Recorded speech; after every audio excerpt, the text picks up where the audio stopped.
La particularité de notre village, c'est qu'on est maire de père en fils. Il ne faut jamais oublier le passé. Et grâce au passé, on prévoit l'avenir. Parce que c'est important, on a du concret.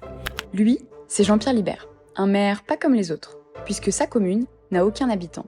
Je suis allée à sa rencontre dans la Meuse, à Beaumont-en-Verdunois, un village détruit pendant la Première Guerre mondiale et jamais reconstruit, à 15 km de Verdun. J'ai succédé à mon papa, qui nous a quittés en 2024, et j'ai été nommé, suite à ma candidature déposée auprès de la préfecture, le 24 septembre 2024. Je vais vous présenter mon village, Beaumont-en-Verdunois.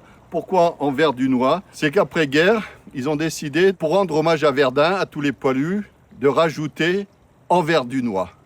Au loin, là-bas, vous avez un panneau, il y avait une ferme, et c'est là où le village commençait. Là, il y avait la mairie.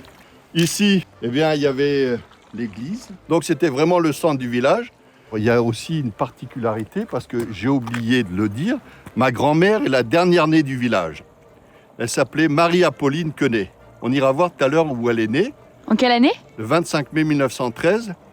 Et en 2013, mon papa a voulu faire ressonner une cloche dans le village. Et on a installé cette cloche qui s'appelle Marie-Apolline.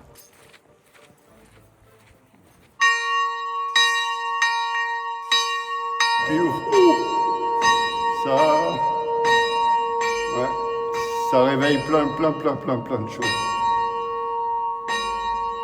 C'est 110 ans qui reviennent en arrière et puis vous dites, waouh, il y avait la vie, il y avait des enfants. Et puis on est là à travers... Oh.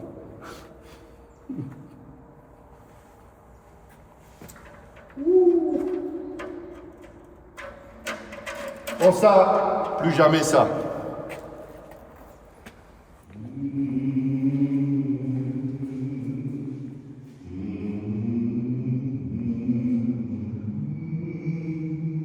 Parce que là, vous avez la fresque, avec les 12 apôtres, c'était les soldats.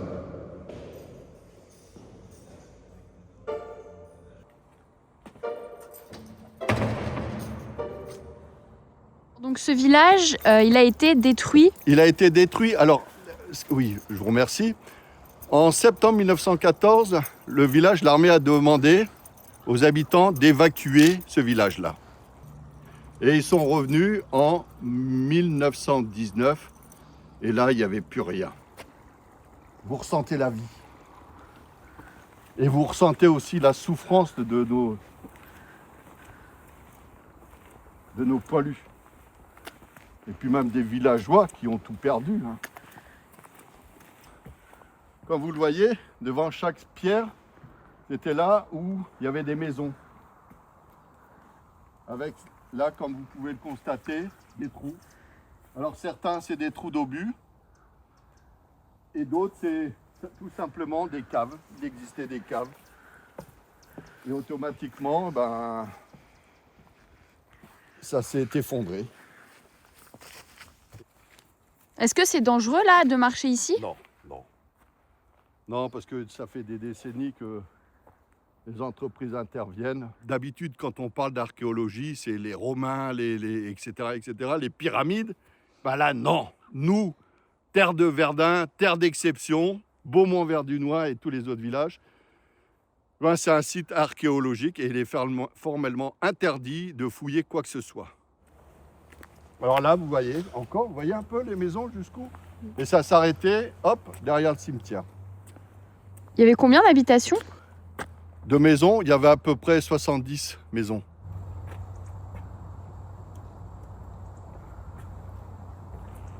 Pendant la guerre, à partir de 1916, février 1916, les Allemands se sont installés dans le village et il y avait, en l'occurrence, un abri ici, vous voyez.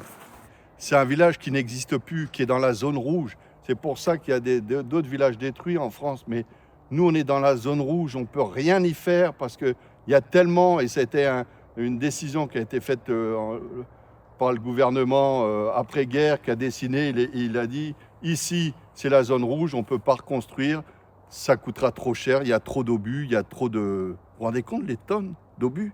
Comme Beaumont-en-Verdunois, 5 autres villages autour de Verdun ont été détruits pendant la Première Guerre mondiale et jamais reconstruits.